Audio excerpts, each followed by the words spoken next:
Welcome back to another episode of the Strongman Winner Circle podcast, episode 26. I have my co-host, Anthony Furman here. And today we are talking about nutrition. So we have two experts on the panel. We have Justin Lloyd with Prestige Performance, and we also have Terry Rady with Peerless Performance Systems. Guys, that's PP for short and PPS for short. So you guys can remember. Thank you for coming on. Hey, you're welcome, Barry. Thanks for having us. PPS all the way. Gang. PPS, baby. This one's probably going to be a little different than our previous podcast. Oh, of course, but it's going to be super educational, and we keep getting hammered with nutritional questions, and I even put out some more nutritional questions. So we got the questions that me and Anthony have, and then also we have a lot of fan questions. So let's get to work. We're gonna work you guys today. But since we're all weight class athletes, I think usually the questions that we get is losing weight and training strongman simultaneously. So usually leading into a cut, how can someone best put that together and best complete just do both? So like getting stronger on a deficit or like a maintenance kind of thing. Is it possible? How do guys lose weight when they, for example, we'll use a guy. Me, I was about 265 when I came into the sport as a shitty, heavyweight, and I found out it was a 231 class, so I dieted to keep 231, right? So, like, what do you guys do what's your approach to get somebody to do that? Justin. So I think that it's important to like have a plan and start a ways out. Like Tommy Sharp does it pretty well. He'll start 4 or 5 months out and do a slow diet down, slow taper. And then he probably adjusts. I don't know what his training's like, but he probably adjusts his training a little bit to account for the deficit. That way it sets him up for a good cut to where he only has to drop, 10 pounds at the most. And I think where a lot of people fail at this is they come, and I've had this myself, where someone comes like 5-6 weeks out. It's like, hey, I got a competition. I need to get stronger, lose 30 pounds and do it all. And I'm like, all right, well, we'll do our best.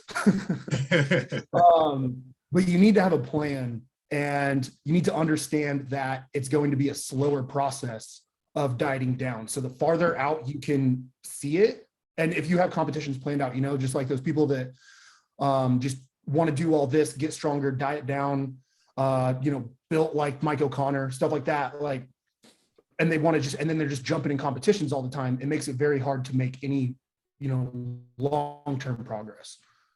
So I say your best bet is to kind of plan out, if you can plan out a whole year, plan out a year, but at least plan out like 6 to 8 months ahead. Well, it's almost like abuse. You're abusing your body when you cut weight for these competitions and stuff. So you really want to limit the abuse, right? So what I like to do with people, if we have the time to do it, is you start a ways out, and we'll work on dieting down up until 8 weeks out from the comp, somewhere around that range.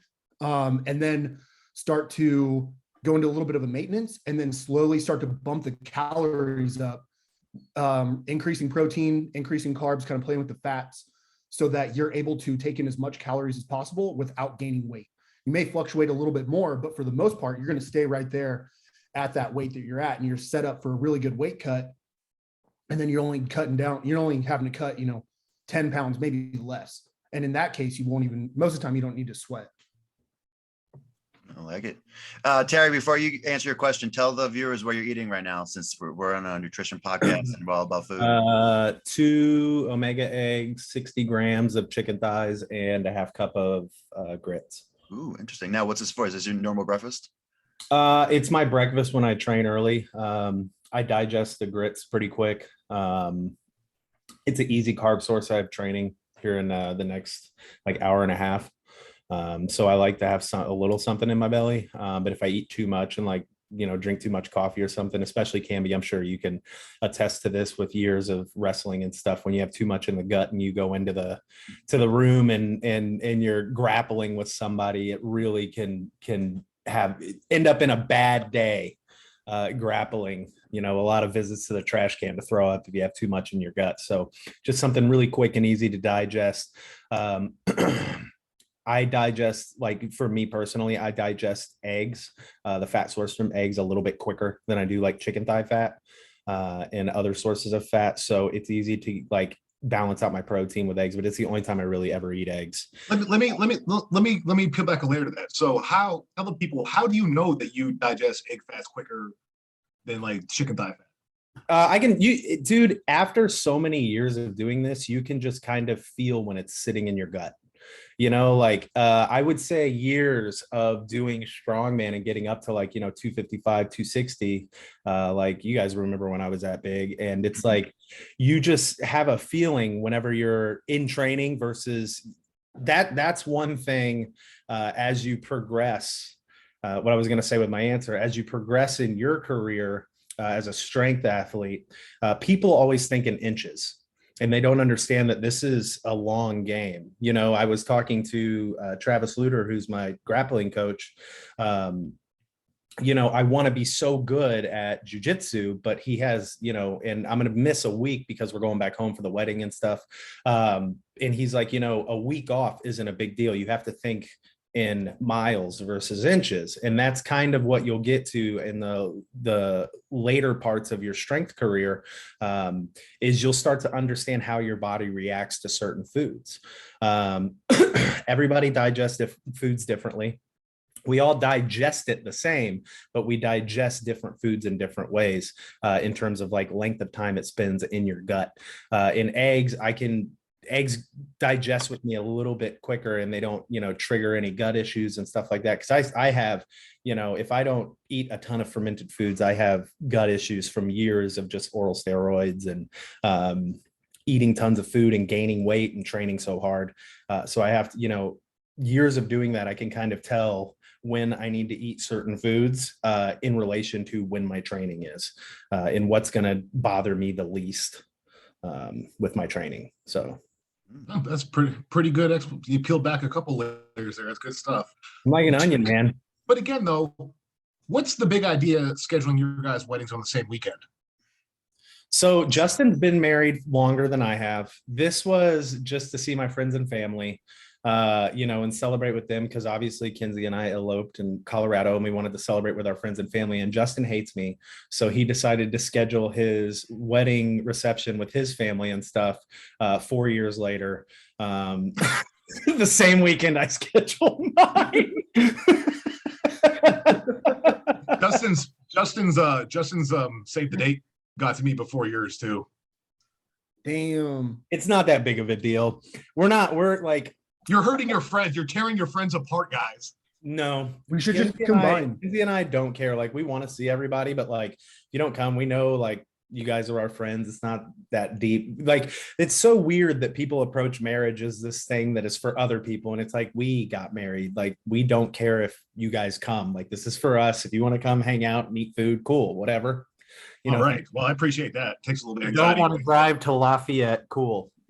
Well, let's get back on track, Mr. Terry. Do you have any additional comments to talk about losing weight and training strongman simultaneously? Yeah. So what I do with my athletes, I don't really dabble in nutrition as much anymore, just because I'm so focused on this the coaching aspect and like strength training and stuff like that. It takes too much of my time in nutrition. I usually defer people to either Justin or Beck Lorch.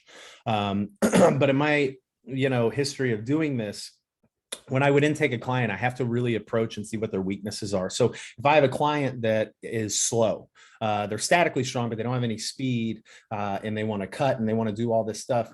Well, we have to understand from a strength and science perspective, there is a direct correlation to body weight and speed training. There was a bunch of studies done overseas, and they were studying soccer players, and they were trying to see how much a body weight change would impact speed development in that player.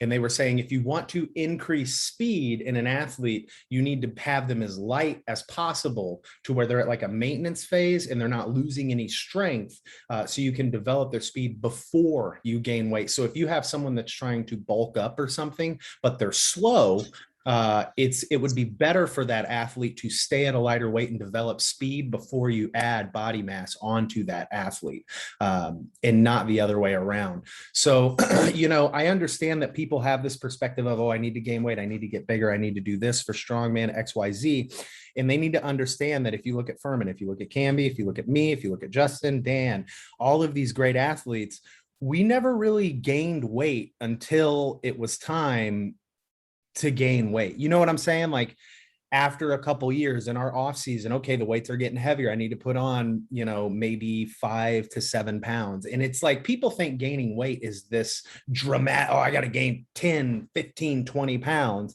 And it's not. Like Alex Kopp right now, who's a heavyweight of mine, very, very strong guy. But I told him the biggest thing that's going to hold him back, because he has speed, I said, is your body mass.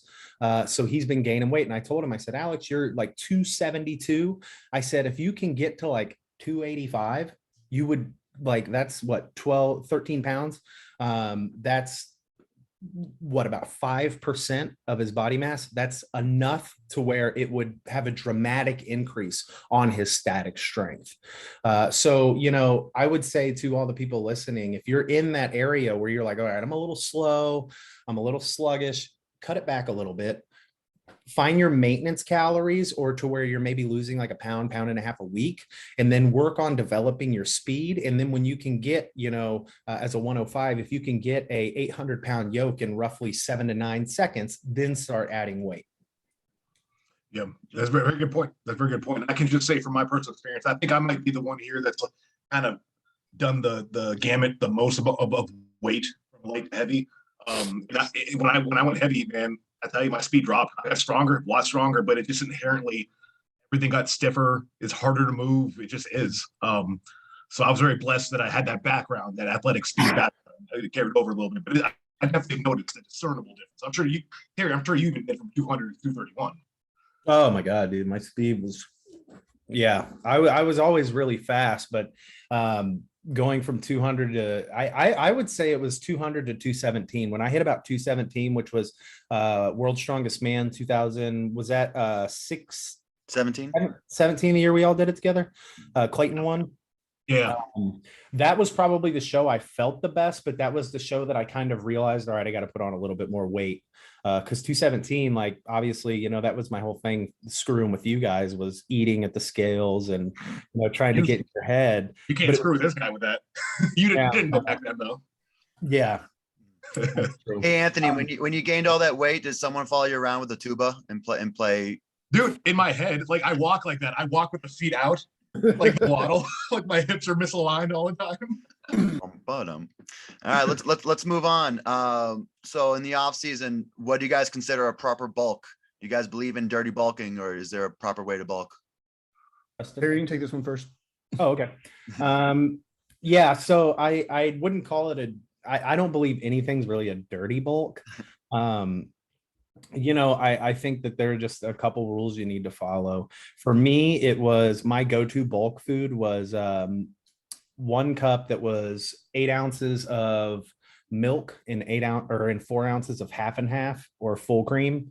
And then I would do the Matt Mills special, 2 fluffernutter sandwiches at night to gain weight. So it was a peanut butter, banana, marshmallow on the big, thick, like Dave's bread, with 1 big cup. And I think it was like 600 to 700 calories. But man, like, if you're trying to bulk, 300 calories.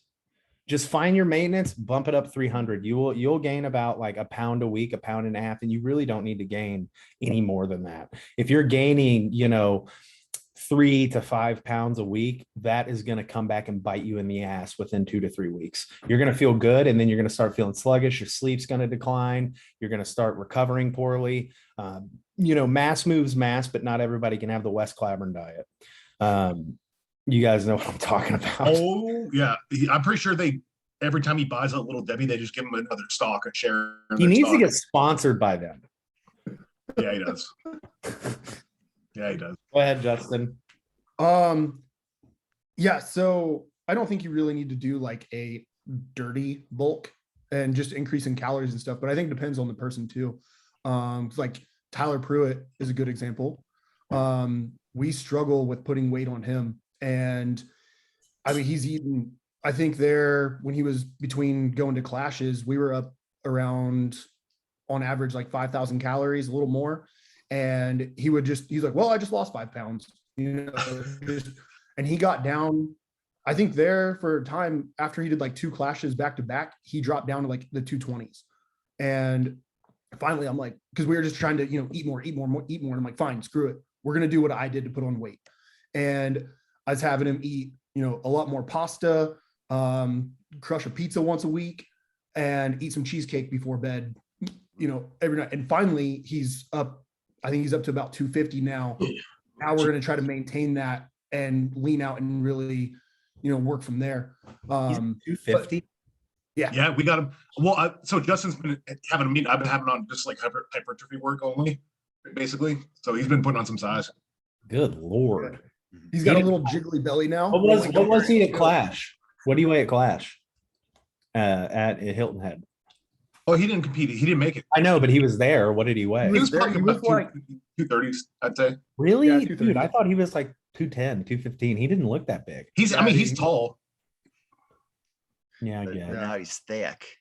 Now he's thick tall. It's funny that both you guys mentioned like sweets at night to gain weight, because again, back when my metabolism was revved up when I was, competitive 105 and I went to gain weight, that's one thing I did every night. Ariana made me, it's called dirt. It's just Oreos with like cream cheese but like I had one a night, and it's about 800 calories just cramming that down. I can tell people that if you're gonna do that stuff, make sure that you have a really good GDA. I know that like Furman probably didn't use one. Do you want to explain? You don't even know what that is. Yeah, it's glucose disposal. I don't know what glucose is. So another thing too, if you're going to go that route, is don't turn it into your lifestyle. Like make it a short-term thing. Cause there's people that start eating like that. You start blasting like shit and you feel good. You're feeling real. You get in the gym and you're just moving weight. And eating food is not a personality. Yeah. And you just start eating like that all the time. And then next thing you know, you're just a blubbering fat ass. And it's like, whoa, what happened? Well, what happens? Never mind. No, I'm not going to do it. Continue. I had a good zinger, but I'm not doing it. All right. Well, those are great answers for proper bulks. The next one would be, let's go think. So there's maybe we can do 2 components. So it's nutrition suggestions around competition. So since we're weight class athletes, let's start with the refeed, and they'll also compete. And let's start with the refeed. You guys what's your suggestions when it comes to refeed after you make weight? So I think that it's important to start off with rehydrating, and get your, you're shedding, especially if you're doing like 10+ pound cut, you're dropping a gallon of water. And I recommend even like closer to 2 to overcompensate. Get in a lot of water, and then start to get, a lot of potassium, magnesium, iron, like all your little supplements in. If you can do like IVs, those are great. A lot where I see a lot of people that screw up is as soon as they weigh in, they start eating. And that's going to cause a problem with rehydrating, because you're putting all this food in your stomach and then you're drinking on top of that. You're not going to be absorbing the water right. And more times than not, like if you're getting an IV and eating, like it's different because that's going right in your system.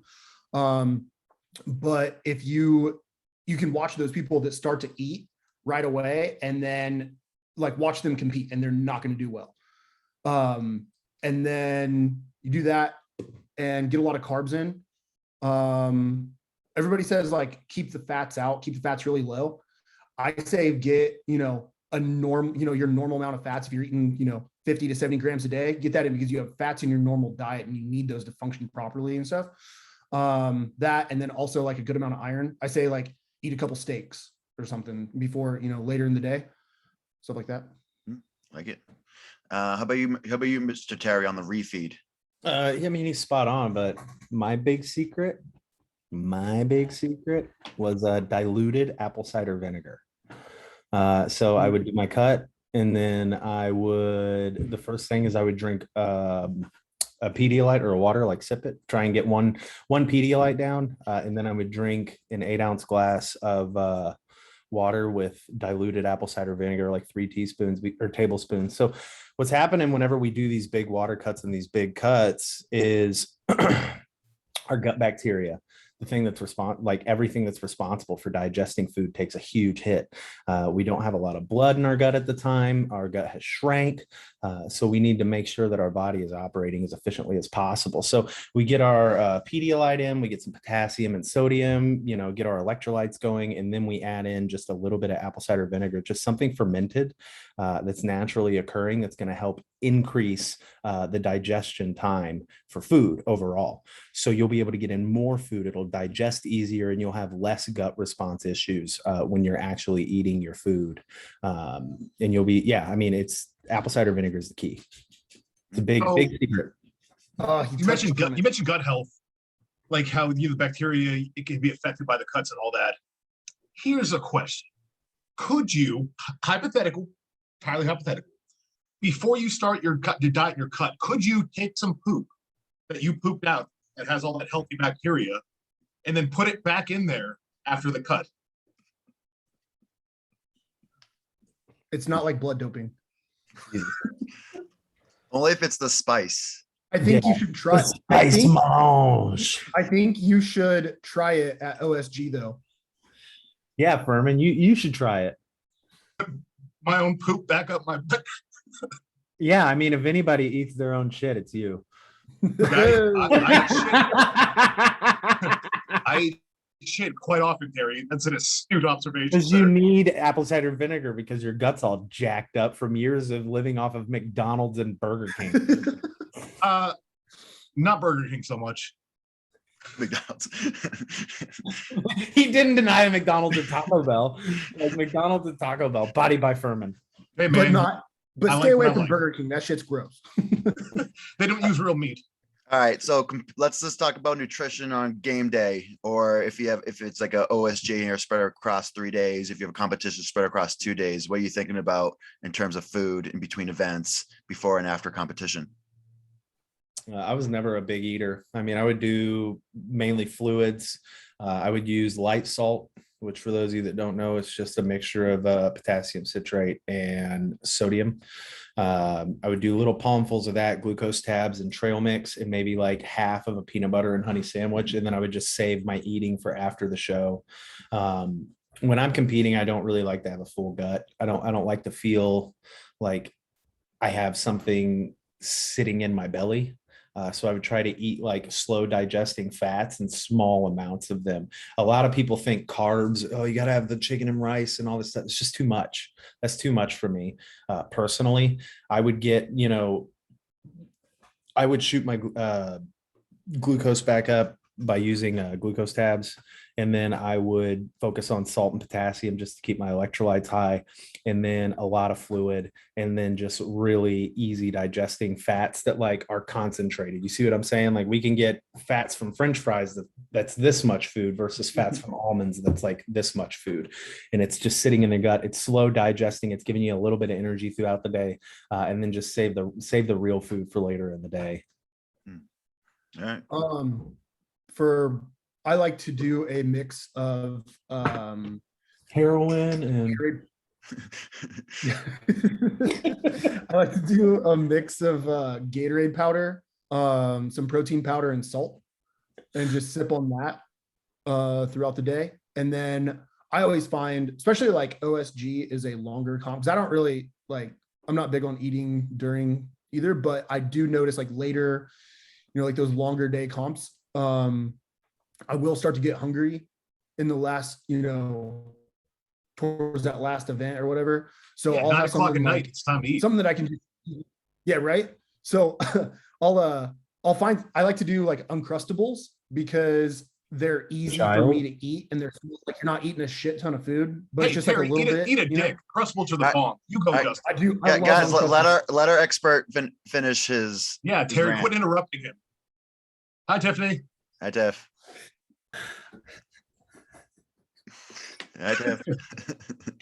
I like to do Uncrustables and Dino Nuggets because I'm a child. It's got carbs, protein, and fat, Terry. It's not like they don't have the nutrients. Like 5 grams of protein in an Uncrustable. You don't want a lot of protein on game day. You don't need protein on comp day anyways, Terry. Ugh. right. But I just look for something that like I can eat easily, and I know I can eat those easily. Pop-Tarts? And I just a little bit, just a little bit of little snack, and I'm good to go. I'm not like making a meal out of it, and like that's gonna be my diet regimen leading up to it or anything. I like it. I'm just gonna add one component. I always think that a good breakfast before a competition is pretty important. So A good what? a good breakfast in the morning is a pretty. That's a good ran- point. No, You that's a ran smart that point. word together. You said breakfast. breakfast. I So like that, especially especially long competition days, because you could eat it early enough where by the time you go on, it's not sitting there. So some of my protocol, at least last year, I would wake up, have oatmeal and blueberries, do my stand effort and walk for digestion, so I can be hungry for the next meal, and then I would do like potatoes, eggs, and bacon, get a little protein in, but mostly pretty carb heavy. And then throughout, I think it's important to right after the event's done to get something in. So if those are those fast acting carbs, sometimes people like to do gummy bears, or some people like to do kind of different drinks like the powders or salts. I think that's all important, but I think right after the event is done is a good time to start getting food in. So it's the most time in between before your next event, so you're not going to be feeling full. And if it's a super long day like OSG or nationals, maybe just have like a sandwich or something easy, most likely like a wrap around, just in case you need something a little more solid and you have time to eat it and digest it. But great answers all around, especially you, Anthony. What foods should we avoid in general when it comes to strongman?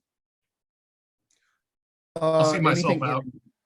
Yeah, Anthony, go ahead and list your whatever you eat, and we'll just write that down. All right, do you want to know what I eat yesterday?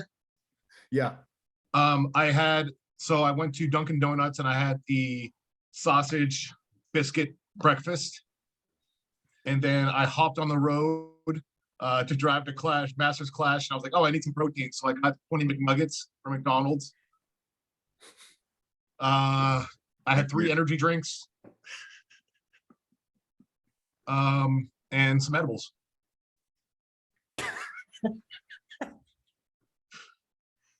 Jesus Christ. Are you alive? So all good things to avoid. What do you think, You guys Terry? are asking what to avoid. I just told you. What's Things your, to- I would say avoid anything that you're not used to eating. Like if you have like 3 months of trying to get down to a weight for a contest and you're eating chicken, steak, rice, potatoes, broccoli, asparagus, healthy fats and stuff like that, now is not the time to throw a wrench into the engine. You see what I'm saying? Like if everything's running well, stick to that. Your body's used to it. Even if you're bored of it, even if you're like, I put all this work in, like, I want to do X, Y, Z. My only suggestion is, I would say the best meal the night before is either 3 potatoes, like whole potatoes and a steak, or like heavy rice, like sushi. Don't do hibachi. They do a ton of processed oils in hibachi. So stick to sushi or steak and potatoes. Potatoes are honestly the best thing to eat the night before a contest. Just because the way they break down in the body in relation to rice, it is going to be a little bit more of a benefit to you in terms of strength and glycogen. So I would say steak and potatoes is your best bet, and not like a ribeye. Don't do a ribeye. Do something like a filet or a sirloin. Leaner cut. Yeah, leaner cut of meat, maybe like a New York strip if you want, but definitely not a ribeye. If you're a heavyweight strongman, I know Nathan Payton is a huge fan of having his people eat like half a cheesecake the night before and stuff like that. I remember we were at ASM 2018 in California, and I went to the Walmart with Josh Reynolds, and he walked out with a bag of Cool Ranch Doritos, and I said, "What are you eating?" And he said, "This is what Nathan wants me to eat for the sodium." And I mean, well, I might not agree with it. Nathan knows his stuff. Nathan's a very smart guy. But that is not something I would direct someone to eat, would be like Cool Ranch Doritos for sodium. Wait. When Nathan has him eat that, it's a smart guy. When I eat that shit, I'm an idiot. Yes. Okay. I think it's a little different situation. No, he gave an answer. I mean, that's a good answer. Anyway, Fair let's go enough. back to these chicken nuggets real quick. So in 20-piece chicken nuggets, that's 62 grams of fat. Jesus Um, Christ. Hey, man, that's under 100. That's under my daily limit. 1,800 milligrams of sodium. You need the sodium so you don't sweat and get cramps. Yeah, and it's got a lot of potassium, so good for you. Yep. There's 48 grams of carbs and 50 grams of protein. So That's a good meal. That's a solid meal. good job there. Yeah, so suck it, Terry. That actually wasn't a bad choice. Bro, you are out there. You heard it here. Terry Rady says, if you're in a bind, get yourself some McNuggets so you can perform. No. If anything, go to Raising Cane's. If you're gonna eat some sort of fried chicken, eat Raising Cane's. Yeah, there was tons of that in Southern Illinois. They should have had Raising Cane's in Southern Illinois. Saw a lot of Raising Fields Well, at yeah. McDonald's. I was going to say my main suggestions about foods to avoid is anything that's going to cause inflammation of the gut. So a lot of seed oil, seeds, things like that. Anything that your body doesn't respond well. Let's try to avoid unless it's something really delicious and it's. Let me put an actual disclaimer for everyone. When I competed, my diet wasn't as clean as Terry's, but I didn't eat like an asshole all the time. It was once in a while. I want to clear that up. I don't know. Why you got his cheeks clapped whenever we competed against each other. Oh my God, Terry, you won 2 times. We competed 3 times. How many? What did we? Yeah, Dallas Europa, OSG 2017, Is and that right? ASM 2008. Oh yeah, I forgot about OSG. Were you in finals? Did you make finals? Yeah, I made the finals.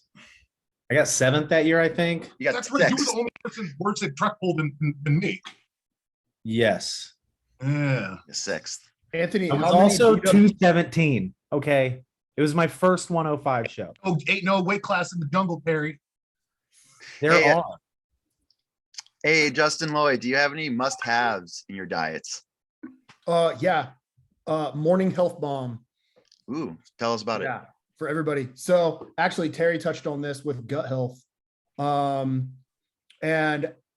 I think it's important for everybody to I base everything off of getting the gut right and then building from there.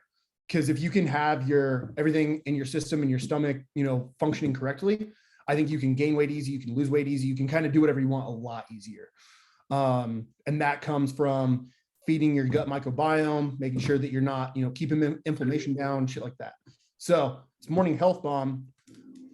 I'm not claiming to be the one that came up with it, but I like to say that I put the name on it.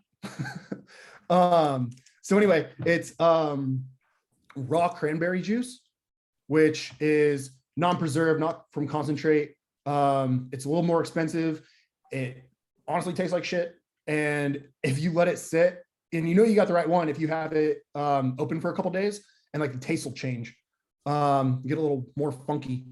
So anyway, that's gonna help flush toxins, help with cardiovascular health, and for women, it'll help with skin, help clear up cellulite and stuff like that. And then you have your greens. So any kind of superfood powdered greens, it's packed full of nutrients. It's got a bunch of vitamins, minerals that you're probably not getting in your daily diet, especially if you're just a normal person under eating, whatever. That's got a bunch of anti-inflammatory. You're going to get a little bit more energy out of that, and it'll help balance your pH, which again, for women, that can be, so this is really good for women on all of these things, because with the balanced pH, you get some funk down under, it's going to help clear that out.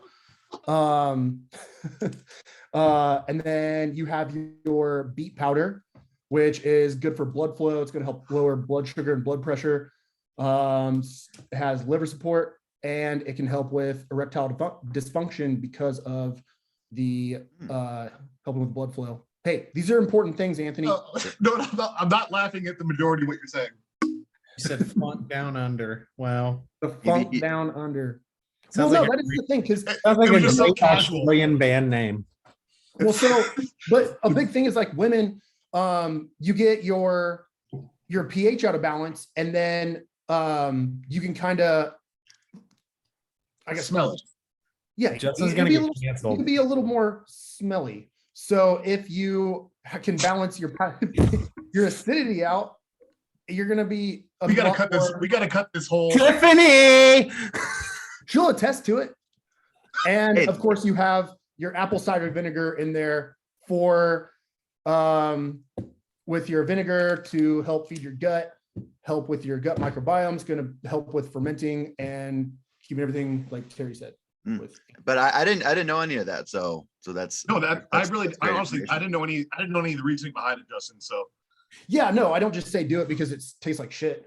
No, but it's something that I have I recommend to everybody if they're like, even if you have like a shit diet or whatever, I'm just like, just do this. Like, it's not going to make you, it's not going to fix all your problems, but at least it's going to help a little bit. Remember that time Anthony put canned spinach in his Yes. morning shake? I said, do a healthy shake and put spinach in it. And he put canned spinach in it. And he goes, this is fucking disgusting. It's like, yeah, no shit. You put not weeds everybody in it. knows that it's a leafy green that's out of the ground. I didn't know there's fresh spinach available. Where do you think, Where do you think canned spinach comes from? I thought it was like the the Armor weenies, like little in the cans. That's just where they're grown. They're grown in the cans. Grown in cans. I gotta go plant some canned spinach. I drink this twice a day, every day. I make a big batch of it every 3 days, and it's apple cider vinegar in a 4-to-1 ratio with water. So it's 4 cups of water per 1 cup of apple cider vinegar, a lemon, and stevia, and then cinnamon and ginger. The ginger helps, settle in your gut. Cinnamon is great for increasing insulin sensitivity. And the apple cider vinegar is really good for balancing out your gut microbiome. So I drink that every day, twice a day, preferably on an empty stomach, preferably before breakfast and before dinner. And I promise you, if you do that, your energy will go up, you'll sleep better, you'll digest food better, you'll feel better. It's really simple. I used to do the beets and stuff like that when I was heavier and doing strongman. So I can agree with Justin that like doing beetroot and stuff like that. But ever since I've lost weight, I don't really care if I have ED. I'm married now. Who cares if I have erectile dysfunction? Where are you going to go? Where are you going to go? You know what I'm saying? I already got you trapped. Good luck. Show's over, dog. Show's over. This is your life now. Yeah, this is what you get. So yeah, but like I can attest that like using beetroot and so on and so forth is great. Beets are obviously a great precursor to nitric oxide, which is a fantastic vasodilator. It also has a ton of things. What? Get the pumps, bro. Yes, get the pumps, but also increase your body's ability to circulate blood. So that's the most important part. Yeah, sure, getting pumps is great, but I used to do this morning shake. It was a tablespoon of citrulline malate, arginine, beetroot powder. What else did I? Milk thistle and taurine, and I drank that every morning whenever I was doing strongman. The taurine was because I was taking Anadrol and my back pumps were terrible. But taurine is also great for balancing out magnesium and calcium, which are responsible for co-contractions in the heart. So if you get too much sodium one way, the taurine can help balance out your magnesium and your calcium to make your heart beat more effectively, your SA node function more effectively. So yeah, that's what I did. Hey, Justin, how long do I need to take your health bombs to see benefits? You personally, like every day for the rest of your life. Yeah, I would say every day, 4 times a day. What the hell? I want something that I can see some measurable results and determine if I want to keep doing it. Should try check drops. I would do what I'm doing and what Terry's doing every day for like 2 weeks. Wait, so I have to do 2 different things? Yeah, I would throw that in too. Herman's not going to be able to do that. I do. Well, He's very big business, travel in hotels, very nice. Can't drink shakes. King of the castle, king of the castle. Go do this. What about if what about if Anthony did like a 3-day fast to get out to kind of get back to being more Purge. What if I purge and then start? Like a 3-day fast food? He already does that. 3-day fast, you could become more insulin sensitivity and maybe to suck out all those toxins that he's been putting. I was thinking more like a 3-day purge, like Redisco purging people. I mean, that'd be cool too, I guess. No, seriously, guys, we'll talk about this offline because I want to fix my gut health. Hey, Okay. do you guys have is your approach differently between strong men and strong women's? Yeah, absolutely. You guys want to talk on it? In terms of like strength and conditioning, no. In terms of their diet, yeah. I feel like in my experience, females typically have a tougher relationship with food in terms of eating enough. They don't eat enough. And we kind of have to force calories. And, I've had it where clients who, I can't gain or I can't lose weight. I can't do this when we up the calories, but use proteins as the way of upping the calories. They start to lose weight. They feel fuller. They feel better. They have more energy in the gym. In my experience, women typically undereat in relation to how much work they're doing in the gym. And creates this inverse relationship in terms of their mood and their lifting productivity if the food isn't appropriate for that environment. Because as the gym starts to do this, because they're not getting enough calories, their mood's going to tank as well. So when we up the calories, we're going to up the gym and they'll be in a better mood as a result of that. Because they'll start hitting PRs. So we have to really up the calories with women. And typically when they up the calories through proteins, and usually we try to regulate the body fat through carbs and fats. But I don't think females typically eat enough fat and they don't eat enough protein. And when they start eating more fat and protein, you'll typically see that they start improving in the gym. They lose weight, they get leaner. And they start to feel better, which directly impacts their mood and their approach to training as a result of that. Guys, honestly, it's just guys are easier. It's go in the gym. We're going to do X protein, X carbs, X fat. And we can kind of see this linear relationship as a result of that. But women are just different in terms of they need to eat more. Great answer. Justin, you want to add anything? Yeah, I got an example of that. I recently started working with this girl who's newer to Strongman, strong woman. And she wants to lose weight, get stronger, same with everybody. But she was consistently eating, maybe 1,000 calories max on most days. She's like, I eat a lot. I'm like, normally when people are like, I eat a lot, I'm like, you don't eat a lot, let's see what you do. So we slowly increased everything up to where here recently she was eating a few times a week, eating over a couple thousand calories a day. And she was getting worried because she wasn't losing weight, but she was noticing her clothes were fitting different. She was getting a little bit more definition in areas. And other people were noticing the changes, and we had to talk about because she's getting ready for a competition in August, and I was like, because she was like concerned that she wasn't losing weight and stuff, and I'm like, well, we're noticing all these changes, and you're eating double the calories and not gaining weight, so there's a marker, there's something that we're looking at that like we're making progress. And we're going to have to go from there. And probably after you compete, you're going to have to make a few changes so that we can start losing weight. But the fact that you're eating 2,000 plus calories a few times a week and not gaining weight shows that we're on the right track and your body can handle that. Yeah. But communication a lot. Communication, but they help making it, because you already know the stuff. They need to understand it. That's all. And it's really hard when people want to lose weight.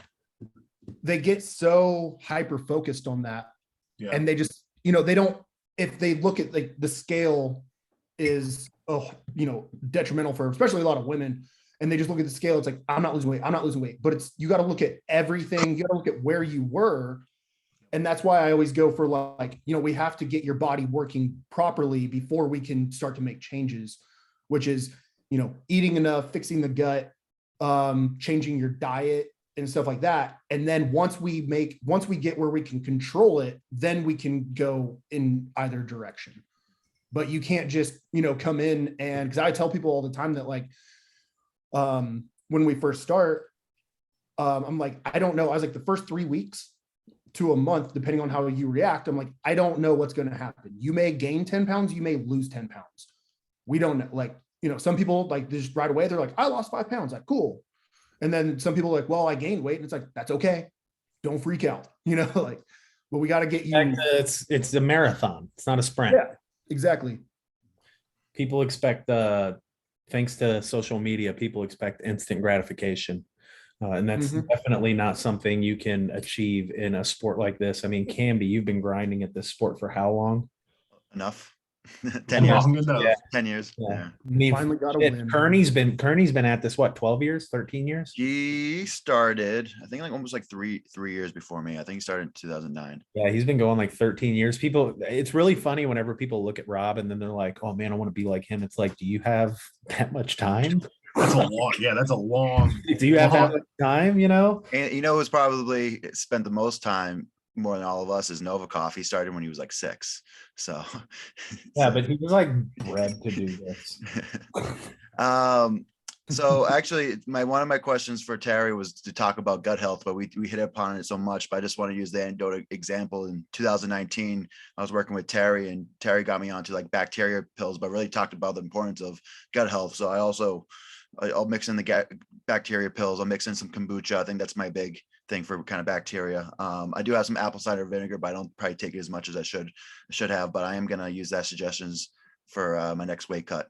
But gut health is just overall just super important and it gets overlooked. You guys converted me. You sold me. I'm in it. Let's go gut health. Well, we have to kind of think about like those pills as from like there's prebiotic and probiotic. And a lot of recent studies especially have been showing that probiotics have less of an effect than prebiotics do. So it's more important to get your prebiotics in. So that's why I switched to doing apple cider vinegar before meals, twice a day, 3 times a day with that concoction. I just put it in a big pitcher and pour out a glass, make it once a week, and it really hammers home the prebiotic. And I noticed between using a pre and a pro that it's gonna sound gross, my poop, everything in my gut, my digestion, my heartburn, any acid reflux stuff was dramatically I would say probably an 80 to 90% decrease in those things when I started using the prebiotic versus a probiotic. You only pooped 10% of the time comparatively? I was probably pooping like because of the IBS and stuff from like the years of just food and whatnot. I was probably pooping anywhere from like 4 to 5 times a day. And it would, and it would be a toss up of what it's going to be like. You know what I'm saying? It could be normal. It could be painting the bowl. It could be anything. But now I probably go once or twice a day and it's like a one big solid piece, regardless of what I eat. Hey, I mean, through history, people have used our feces as a sign of health for a long time for a lot of different things. Like, it's generally worked out. If you have gross poop, you have a gross body. Yeah. I mean, if you look overseas and like, Scandinavian countries, their toilets are designed where the water is actually in the back of the toilet. And there's a shelf where they would poop and it would just be dry so they can inspect it because it's how you monitor your health. It's called a poop shelf. And we don't do that here because, our government and everything is trying to kill us all. That's neither here nor there. But yeah. Yeah, trying to kill us with low flow toilets. You ever watch that episode of King of the Hill? Yeah. Low flow toilets. That's a great I'll episode. tell you what, I flushed it like 3 or 4 times and it still ain't went down. Justin, I got a question for you. Yep. Is it okay to put pineapple on pizza? I mean, if you're into that, I accidentally did one time. And it wasn't bad, but it was different. No, that's gay.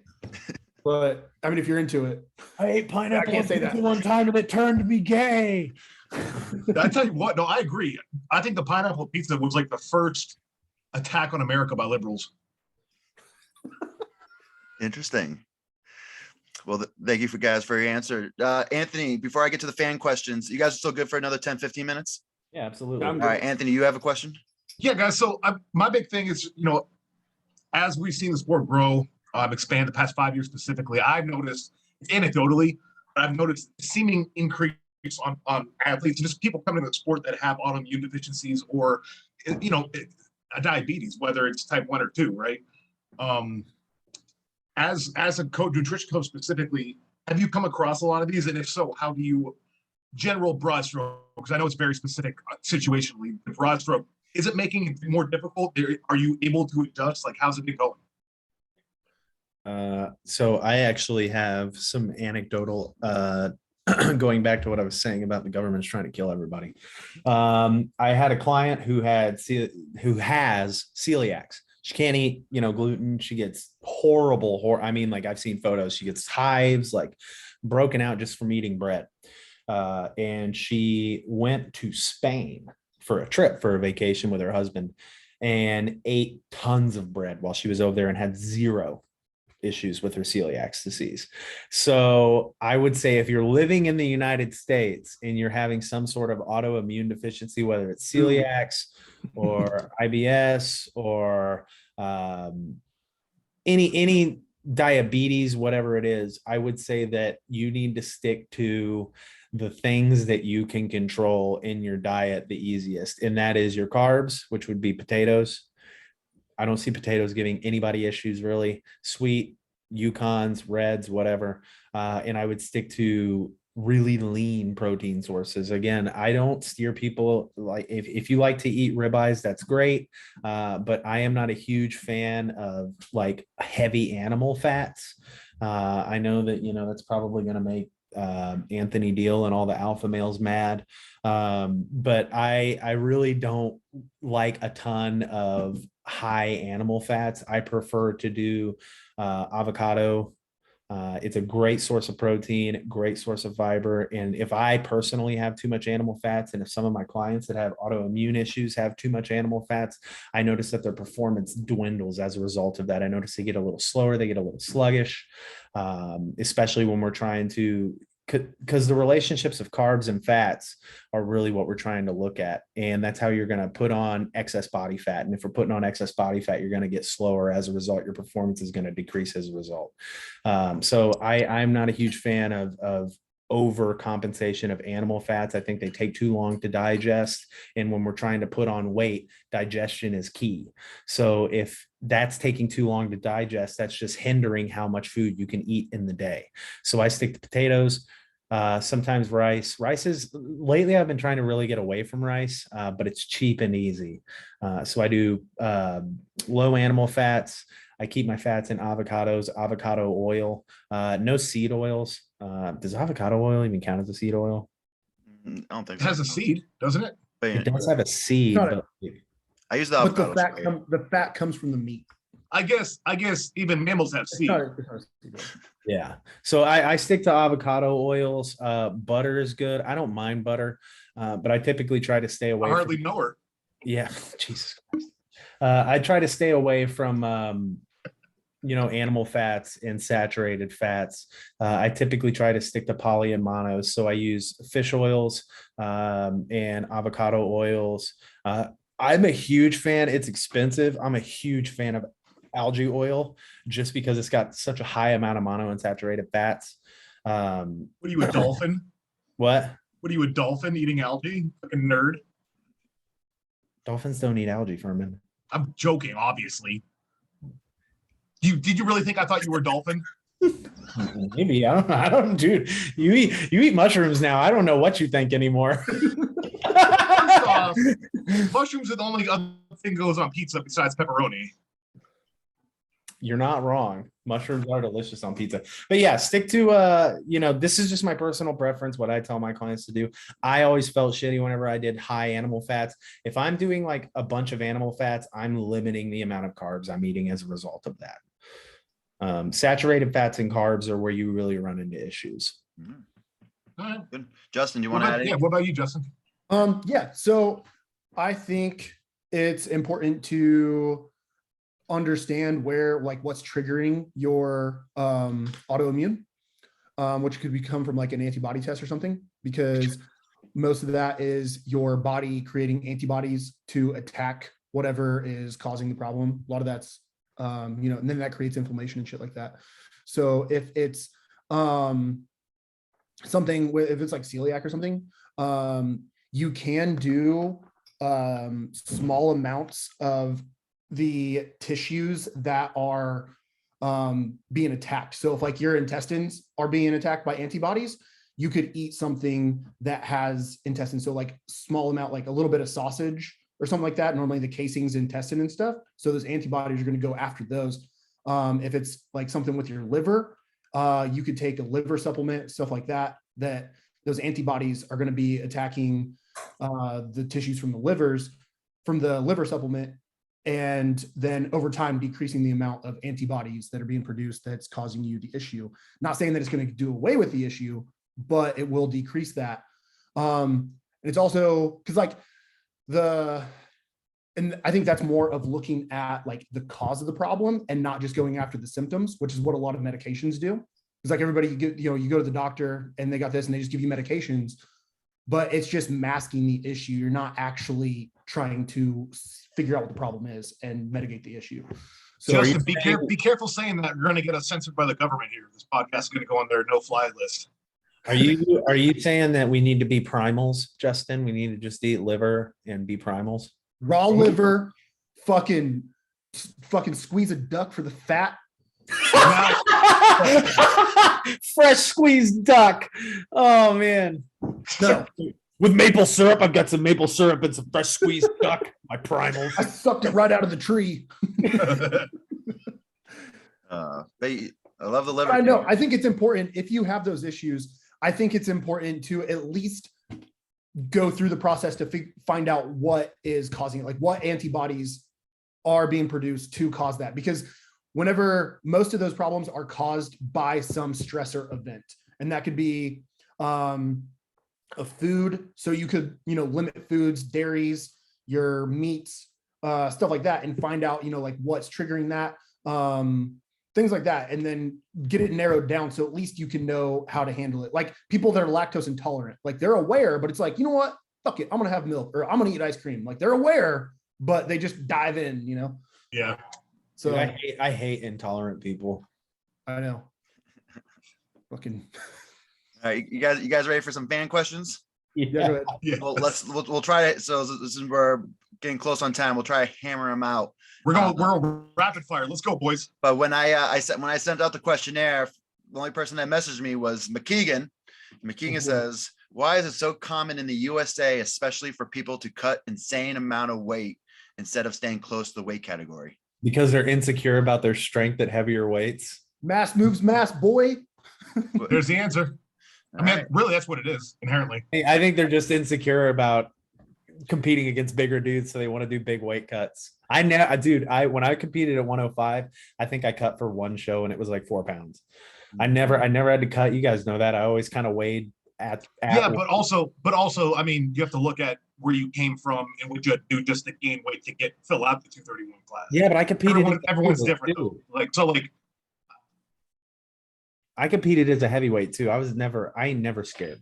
Again, I did too, but I'm just saying I don't think that your specific example is a good kind of thing to use across the sport in general in the weight class. I just my one tidbit is that if you're able to cut weight and still perform at a high level, then you're going to be better off than if you were on weight all the time. Yeah. And especially if you're a bigger frame Yeah, person. but you're like not myself. cutting insane amounts. Well, I know you're not. It's even if it's just 20 pounds, I'm What better is to cut those 20 what's an pounds than insane if I'm amount? cutting 2 pounds, right? Yeah. And have a little more. Yeah, you got to remember for the UK guys, 20 pounds is a massive cut to them. That's what. Really? Yeah. So What's Johnny cut? Doesn't Johnny cut from like 275? Johnny I was think- a wild cut. I think one time he legit started the cut at 270. That's crazy. Donaldson and Clayton are I think on record having Yeah. cuts. Donaldson cut from like 275.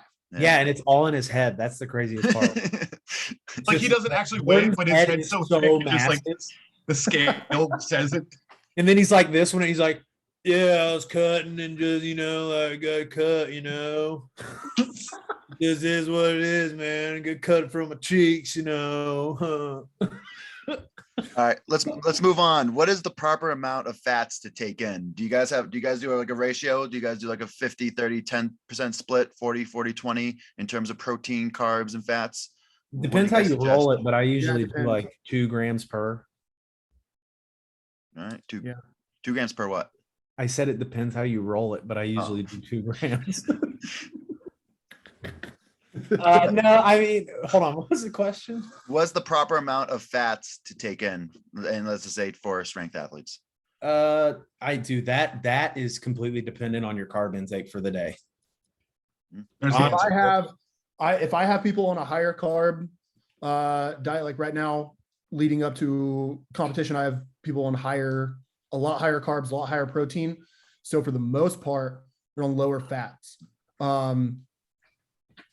Right around, like for guys, right around 40 grams or so for the most part. And then we'll have a couple higher fat days bumping up there, like 70, 80 grams, or maybe give them like a cheat meal, just go crazy. So like for those at home watching or listening, let me put in perspective, like that's about 10 McNuggets. That's what you get fat tolerance. 10 minutes. All right, so if you're putting a McNugget perspective, you get like 31 grams of fat per six McNuggets per day. Yep, there you go. So there you go, ladies and gentlemen, you heard it in McNugget form, how much fat you can have a day. All right, so for 105 kilo athletes, again, since that's where we all are at one point in time, what's the best calorie consumption per day? It's probably gonna be per athlete, but what do you think is the average calorie consumption per day for a good 105 kilo athlete? I can't answer this one because I ate insane amounts of food. This is a terrible question for me. It depends. Go ahead. It depends on the person and how they handle it, because some people can eat, 4,000 calories a day and not gain weight. And you have other people that eat like 2,800 calories and they start putting on weight. So it's really dependent on the person. And you just need to find your maintenance calories, like, start out at a number, 2,500 calories, and see what happens after eating that for a few days, and then adjust from there. All right. Yeah. I like I it. would agree. Because I mean, like, I think in prep for ASM 2019, I was doing 2 10,000 calorie days a week for 6 weeks. Yeah. Yeah, and again, like I know, the guys like Dustin and me, even Nick, we don't need 6,000 calories a day to gain weight. Yeah. And I did. I need like 10K to put like on. when I wanted to stay in the 240s, like when I wanted to stay in the 240s actively, I was probably about 3,500 a day. Yeah, not me. I think at like peak of comp prep, like in that like 6 week window, like the final 6 weeks when you're in your like peaking phase, I was probably doing 2 10,000 calorie days a week, and my average caloric intake for the week would probably be around like 63 to 65 a day. But how much were you gaining weight? No, like I was putting on maybe like half a pound. Right. So you were probably your digestion was cranked up and you were pretty metabolically efficient. Oh yeah. Thanks, EQ. Yeah, I was feeling good on a Wednesday. Well, but that's what some people don't understand is they hear you say that and they're just like, I'm going to try that. Well, and honestly, for everyone that wants to try and gain weight, give that. So Justin, Camby, all you guys, I'm sure you can agree, bodybuilding is light years ahead of strongman in terms of nutrition. And my go-to way of gaining weight, especially in the off season, whenever I would be in like a volume block or a hypertrophy block, is I would do my 2 heaviest days of the week. I would do extremely high carb. I mean, like 1,000 grams of carbs in that one day. And my fat would be 0. All my fat came from either a protein source or it came from a carb source. And it was always very small. I tried to keep my fats under at least 25 to 30 grams in that day. And that's just trace fats. All my protein was Greek yogurt that was non-fat Greek yogurt, or protein powder, or turkey, or ground chicken. It was the worst day of the week. but it was primarily just carb sources. And I was trying to hit about 10K calories in just carbs and protein. And you will feel absolutely fucking incredible when you do days like that. But it is also absolutely dreadful in terms of like what you feel like towards the end of the day after eating that much food. But it is doable. You'll put on a ton of size. You will get insanely strong and your recovery will be through the roof. I would recommend starting out, if you try something like that, starting out at around like 600 to 700 grams of carbs in that day, keeping the fats the same. And the thing is when you're doing days like that, carbs are protein sparing. So when you're in the presence of limited fat, your body will be able to do a lot more with those carbs because the only thing that's being digested with them is protein. And since there's no fat in the way, your body can burn those calories significantly more efficiently. So when we're doing days like that, you don't have to worry about eating a ton of protein that day. My protein was in half. So if I'm averaging 200 or 250 to 300 grams, 350 grams of protein normally throughout the week on days when I would do 1,000 grams of carbs, my protein was probably at like 120 just for that day. And I'm trying to get carbs. I think the most carbs I took in one day was like 1,350 in one day. And it was all through rice and cereal. And it was horrible. But man, was I strong. Man, was I strong. Great story. Let's it was awesome. It's very, I want to try a lot of carbs, but thrilling and enlightening. But I think Terry has a deadline, so we got no. It's good. I changed it. We're good. All right. We'll keep going. All right. So I can speak on this and then you guys can put your thoughts about optimal timing for pre and post workout meals. I always say that pre-workout 1 to 3 hours before that actual workout, post workout within 2 hours. That's when you're most anabolic. You need to get something in. I generally try to get 2 or 3 meals in within those 2 hours after a workout. What do you guys think? Justin? I normally shoot for like 2 hour and a half, 2 hours. Prior, just because of how my day normally works out. For the pre-workout? Yeah, sorry, for the pre-workout. Just because of how my day works out a lot of times is I'll eat and then I'll get to the gym and I'll be starving.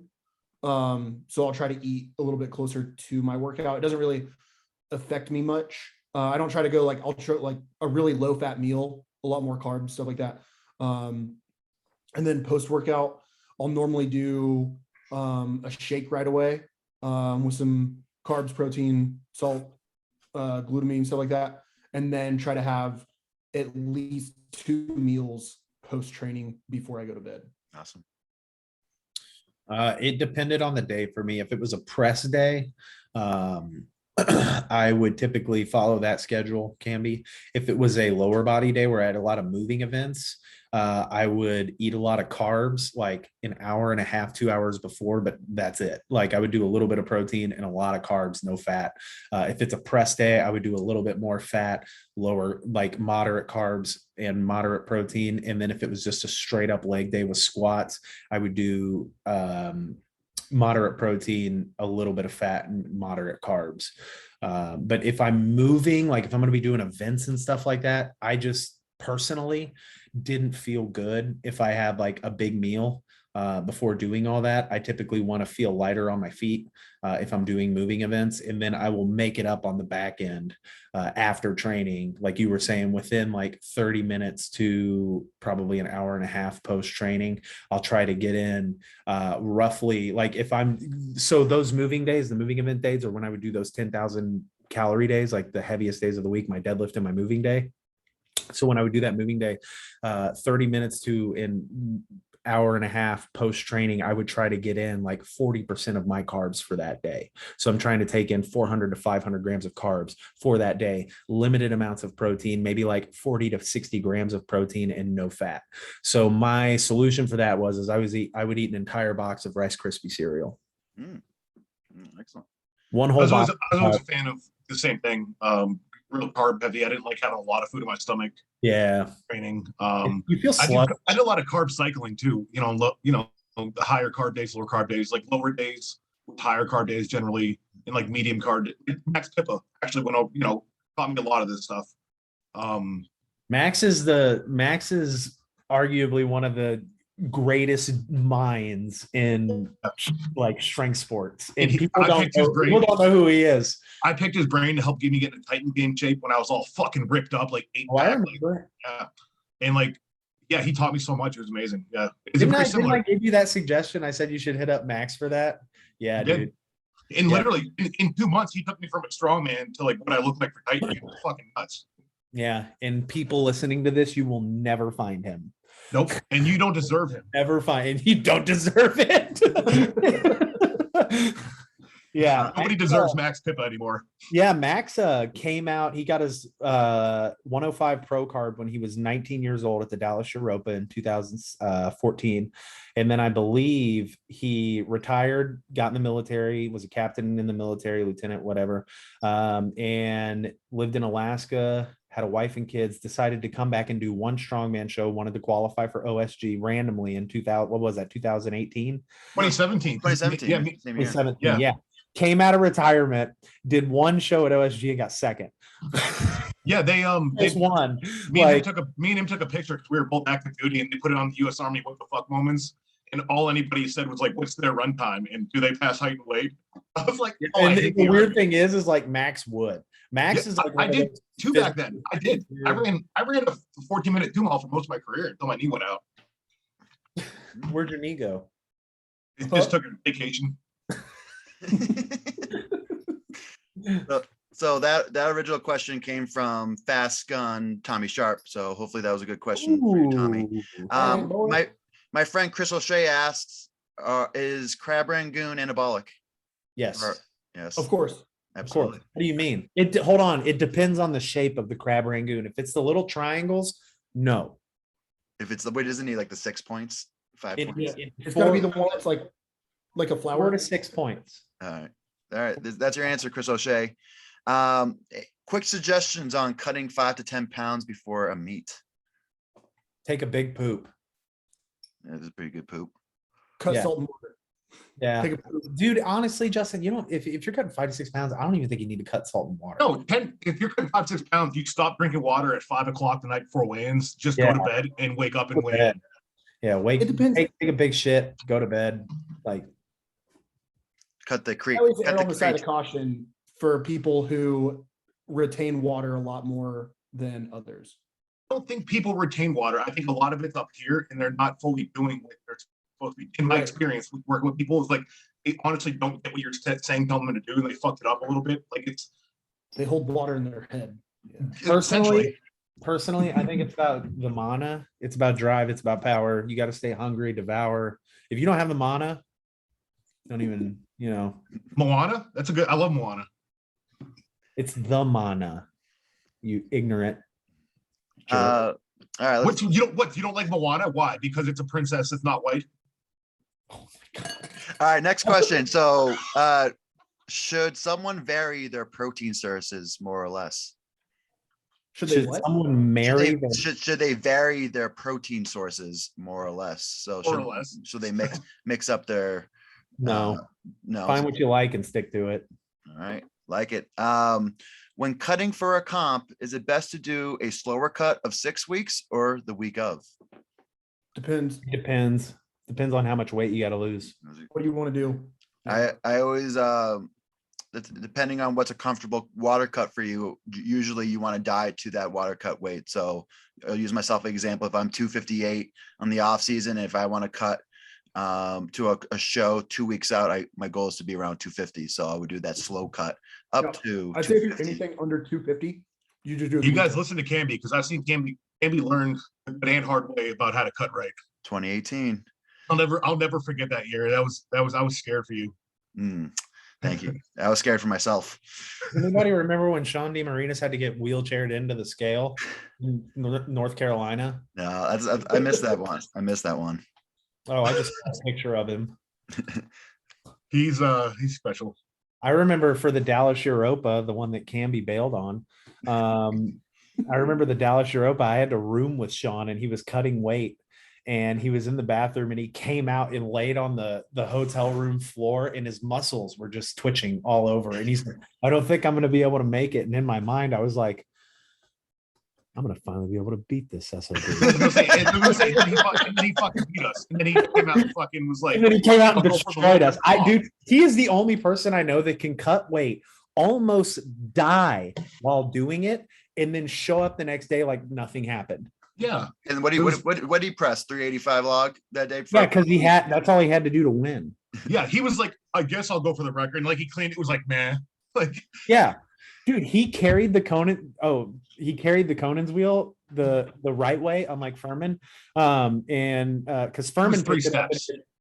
Furman did 3 steps backwards before he decided to go forward. I should have got bonus points. I've done that.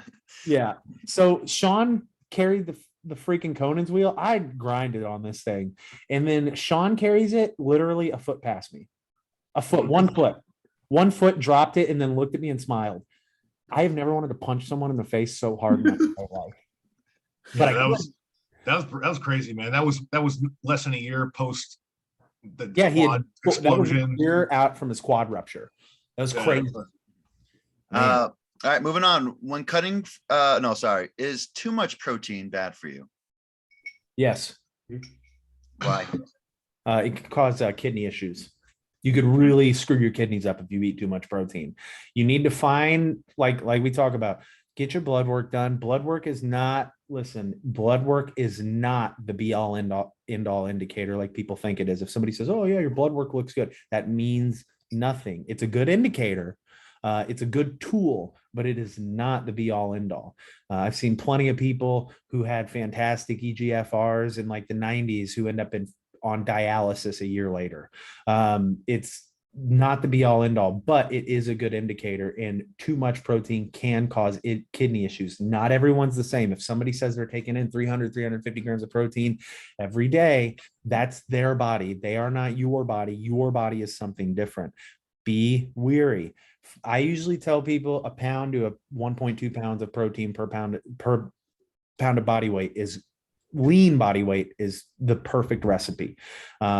If you're cutting and you're trying to like find your satiation point to where like you feel full and you're not super hungry, do it through vegetables and protein for sure. But don't go crazy with protein if your body can't handle it. Excellent. Here, let's move on. If the goal is to burn fat, what is the best percentage of protein, carbs, and fats for a good performance?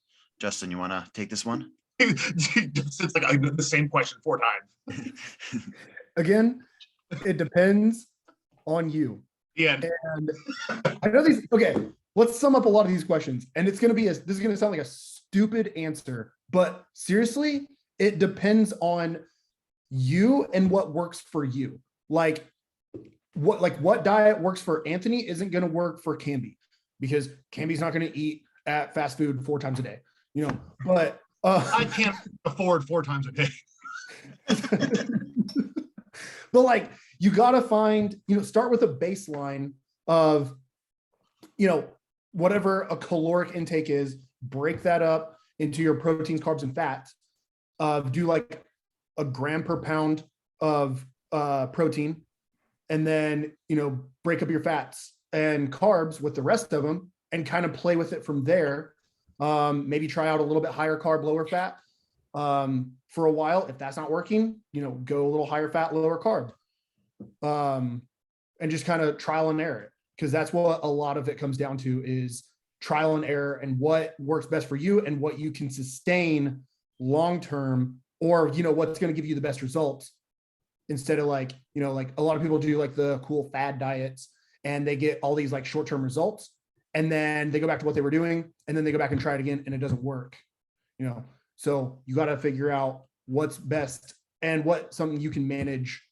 What's the calorie break? It's seven calories per gram of fat, 5 per carb, 3 per protein, 7 to 9 per fat, 4 per protein, 4 per protein and carbs. And you can it's pretty easy. So essentially, what an easy way to do is take whatever calories you want to hit, pick the amount of calorie percentage of that you want, and divide it by the number, and I'll tell you how many grams of carbs you're going to have. The easiest way to do it is either trial and error with yourself or just pay someone to do it for you. That's the easiest way. Pay Justin to do it for you. Yeah. Like I'm that's open.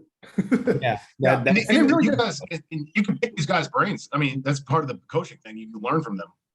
yeah, it's Yeah. really weird whenever people hire me as a coach and then they don't ask me questions about like programming and stuff. It's like, man, I can teach you to fish or I can just fish for you. Some people do. Yeah, some people do. Some people don't, Absolutely. Now, the next question, and I'm not sure exactly what he meant, but maybe you guys are the nutrition experts. Calories in or calories out? Do you know what that means? I think they're talking about for like losing weight. Is calories in more important or is calories out more important? Right? I'm not sure. I would exactly say sure. It was just, that was the calories in equals calories out. I don't know. I would say the answer to their question is yes. Once calories come in, they also go out. Yes. Yes. There you go, Furman. Bam. You Boom. nailed that one. But I bet they picked up on a lot of good knowledge for the rest of the podcast. Cutting aside nutrition tips to fine tune leading up to a competition. Dude, mine was always just find the food you like that you can eat the most of, that you can like, that isn't going to make you feel like shit, and just eat that. Like for me, whenever I was a 90 kilo, my go-to meal was rice, chicken, jalapenos, and Frank's Red Hot with the extreme wellness wraps. When I was a 105 guy, my go-to meal was russet potatoes in the air fryer with flank steak and avocado. Like find what you like, find what's easy for you to eat, find what fits in your budget, and then just stick to that. That's the thing, is that people feel like that they can have this like goal in strongman and still be able to have this like expansive food, like, and they don't understand that the more time you have to spend cooking and like planning these like elaborate meals is less time away from your goal. And all of your food needs to be as easy for you to make and as easy for you to eat, because everything else needs to be about training and rest. That's the most important part, is just Sustainability too. The more difficult it is, the less likely you are to continue doing it. Yeah, absolutely. it's human nature. Absolutely. Yep. I would agree. Justin, do you want to add anything or move on? Yeah, no, I agree with that. I keep it simple.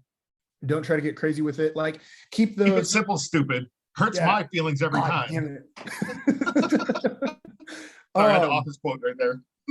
So, no, keep it simple and, save all that like complicated shit for if, you want to go out like for like your, cheat meal of the week or whatever, like you want to go out and have a dinner of all this stuff you've been craving, or you want to make something, like save it for that.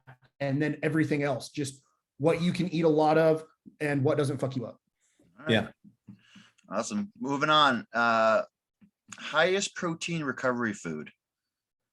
So I interpret that probably like the best protein source.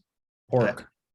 Pork has more grams of amino per gram of like. I've actually been looking into pork. I got that smoker. I'm about to switch my protein source to pork. Like, no shit. Pork tenderloin has more grams of amino acids, so it's more grams of protein per gram than any other protein source on the planet. It also is but here's the caveat. This is why for the longest time I only did pork and red meat. I got away from chicken for a little bit because pork is really high in selenium and B vitamins, which are fantastic, but it doesn't have a lot of iron and fortified minerals in it like red meat does. So alternate between red meat and pork. And pork is also like, in terms of bang for the buck, pork, 100% bang for the buck. Money wise right now compared. You can go to Costco and you can get a 2-pack of 3-pound pork tenderloin. So you get 6 pounds of pork tenderloin for like $17. And then what I would do is, okay, here you go. It takes a little bit of effort. Take your pork tenderloin, cut it up into medallions, sear each side, throw it in an Instant Pot with cumin, lime juice, orange juice, and chicken stock. Let it cook for 20 minutes on an Instant Pot on high pressure. Let it naturally release, shred it up, and then you have pork carnitas for the rest of the week. Boom. That's easy. Or get a Pit Boss or a Traeger put some of that Memphis smoke on there and just smoke that bitch. You can, but pork is by far the best protein source to eat, period. I've actually been reading a lot about it in the past couple of weeks because I'm tired of fucking fish or chicken and red meat. Yep. Pork is where it's at. You have to eat more chicken to meet your protein requirements than you do pork. And chicken dude, chicken tastes like it gets tough. It gets tough after so long. Like paper, dude. Chicken thighs are great, but high fat. Yeah. That's why they're great. Great. All right. Basic parameters for how much weight each class can cut and perform broadly. So what would you think? No more than 10%. So Yep. 80 That's pretty kilo, 90 much kilo, the 105 acceptable. kilos. So not Anthony, Tara, you said, what was the percentage? No more than 10%. Yep. Your body weight. Yep. Good parameter. What are the basics for someone in the strength sport to ensure growth and recovery? I think we've kind of touched upon that. But Eat and sleep. what are you saying, Justin? Eat and sleep. Eat and sleep. I like it. There's nothing else you can do. It's just food and sleep. And then there's one question where it says more carbohydrates pre-training or post-training. I say you need carbohydrates for both. You need plenty of just more carbohydrates, period. But especially carbs around your workouts. And then this is a good one. So for our active heavyweight competitors, how to make calories easier to get in. How do you make it easier to get calories in for open weight competitors? Okay, I have a good one. Here it goes. This is directly from Kevin Ferris himself. Yeah.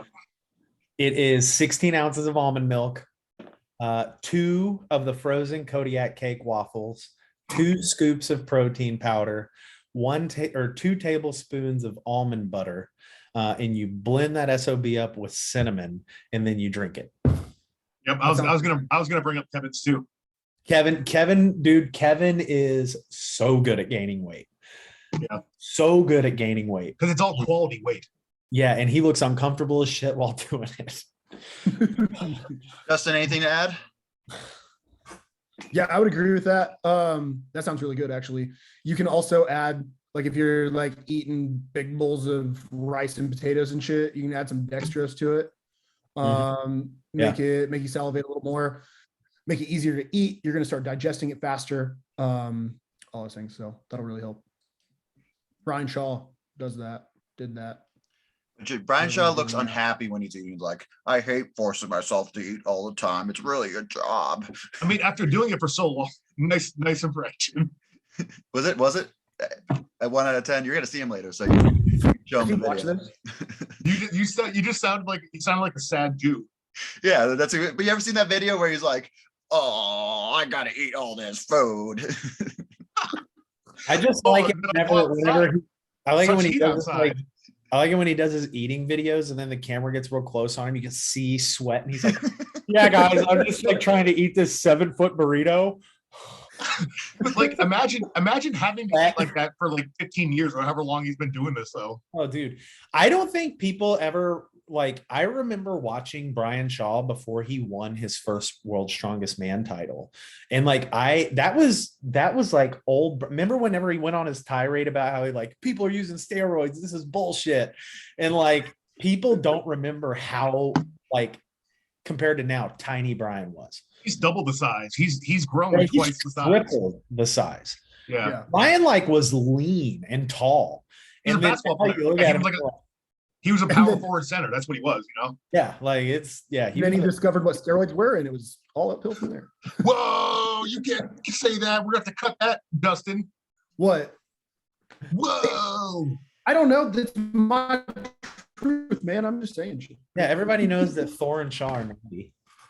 Hey, I will not be party to any of this sullying. So that's all the questions that is for today, guys. If you guys enjoyed the episode, make sure to like, comment, subscribe, notification bell. I'm gonna put Justin and Terry's link. So if you're interested in their coaching, you guys can sign up as long with their Instagram. So I will put that right below. Don't forget that we're on Spotify and Apple Podcasts. So you guys can listen to there.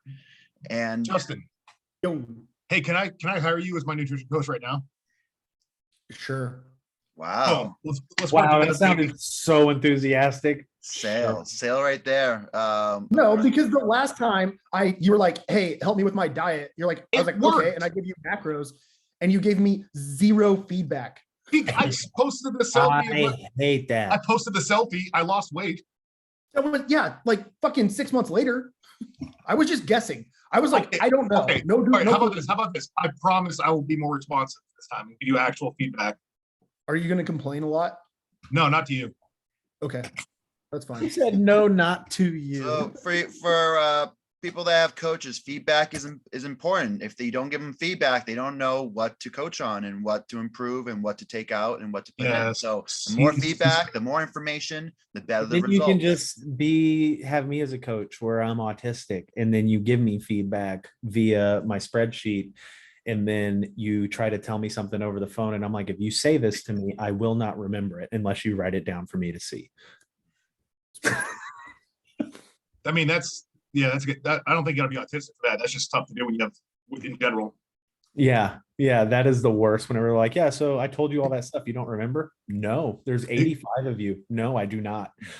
Like a lot of times, like I'll have a phone call with someone and like we go over it all, and then like they'll text me later about it, and I'm like, I have to put together my pieces of my life from the time they talked to them to figure out what we talked about. Who's this again? Yeah, this was a good one. I hope everybody had. It was a nice long one. So people are going to listen and it's going to bump up the YouTube hours. And then special note, Justin has been the most featured guest so far on the podcast. So congratulations to Justin. Thanks. Yeah, 3 times. Jordan's actually is pretty mad that he wasn't invited to this one to put in his nutritional Me and Jordan will do our own nutritional podcast. I'll be Jordan. I'll be Jordan real quick. Ready? All right. Yeah, you just need to go to the gas station, get a couple white monsters and like some taquitos and a bag of Doritos and some Slim Jims, and you'll be good. That's how you do it. And then just like do the cut last minute and then show up to the show and just kind of feel like shit. And then kind of bitch about the show a little bit, but not too much. And then, compete. And if you make it to the finals, it's awesome. It's awesome. Well, Jordan, Jordan, thank you for hopping on. That's a doppelganger right there. Wow. That was pretty good, right? Did you like the, You need a little bit of a southern twang. This is bad. He has a southern accent, even though he's from Illinois.